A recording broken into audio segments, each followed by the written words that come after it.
Hello, artistic adventurers, and welcome back to Sketch Quest. We here at TYG have teamed up with some incredible artists to bring you this series of tips to help you start your adventure right. But before we can leave Tutorial Island, we need to brush up on a few skills. And don't worry if you're just starting out, because I'll be learning alongside you. And don't forget to use the hashtag SketchQuest so you can share your results with us. Let's see what today's quest is, shall we? Welcome back, adventurers. We are here with J.L.P, VTuber artist, illustrator extraordinaire. How are you today? I'm good, thank you. Thank you for having me. Thank you for coming back. What is the quest that we are doing today? So the quest for today is to take the references in the last episodes and be able to make mind maps out of them. Ooh. So the reason why we want to be able to create mind maps from references is ideally you can use maybe one or two references when we're studying, but when we're creating original artwork for ourselves, we want to be using at least 5 different references. This is so that when we're creating more original pieces of art, we're not directly stealing or copying from the pieces themselves. Because when we tend to be creating original pieces, we're not really in that same study mode that we were previously. We're looking more from a mode to make things unique and more of our own. How I would go about this is looking at different pieces of art for different parts of the picture. So I would suggest at least 5 references. You can do way more than that. I've done way more before. But I would suggest minimum of 5. Have 1 for the pose, 1 for the colors you want to use in the piece, 1 or 2 for the background, and I would suggest maybe 2 for the extra details you want to have in the piece to make it like unique or your own. So what this extra details could look like is, for example, different hair types, different eye types, things like that you can make more of your own in the piece. So here I've just taken 5 pieces that I think would look amazing put together. So I decided to use this one as my pose, this one as the lighting because I thought the shadows were really unique and pretty, this one here as the headphones for my extra details, and the wings here for my extra details, and this one lastly for the background. I would suggest when making a mind map you would use more references than I've used. However, I think when starting out 5 is a good amount. They're very cute as well. They're so pretty. I'm really addicted to the fairy look and the fantasy look. So I like really colourful references. Yeah. Oh, they're so pretty. Right. Are we gonna try this? Yeah. So we're gonna show how using the same references can come out with just a little bit of a different outcome.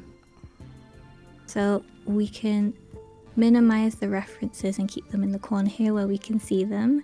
And we're just gonna do a bit of a doodle using the same references to show different ways they can be used to create more original pieces of art.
So this is how I've used the references. You can see here the pose is based off this picture.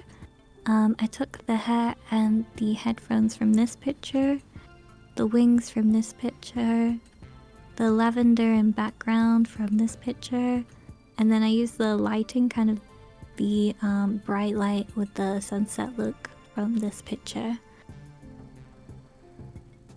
I love it. It's really pretty. She's so cute. Thank you. Yours is so pretty too. So I took the bottom pose down here. That's the pose that I used, and then I used the colors from the 5th one. Oh, that one's pretty. I color dropped the colors to like pick out the different tones that I liked. I like that. Yeah, I used the wings obviously, and then I changed them to pink, and then brought in the blue textures. And then I kind of copied the lighting from this one as well, because it is a lot softer and it comes in from like this direction. So I kind of did that here. I added in the blue highlight just to kind of bring in some tones from the wings, and then I gave her the same eye color. I brought in the necklace as well from this one because she's kind of like got a little pattern here, so I kind of turned it into a necklace. And then I used her hair and color dropped the background color just to give her a nice plain background. I didn't use this one so much. But yeah, I was getting there. It's so cute. I love it. She's like, "Ooh, I'm a cute little elf." So nice. They're both really sweet. I like them both. Yeah, I love them both too. So you can see that we use the same references here, but completely different outcomes. So today's quest is to use references to make mind maps. Use as many as you want, but try and start with at least 5 and see how many different outcomes you can make from just one reference board. And remember to use the hashtag SketchQuest so we can find all your creations online. Thank you very much for joining us again today, JLP. Thank you so much for having me. It's a pleasure as always. You can find JLP on all the social medias, and be sure to drop a like and subscribe if you've been enjoying adventuring with us today. We'll be back again with another sketch quest. Until then, we'll see you later, taters. Bye. Bye.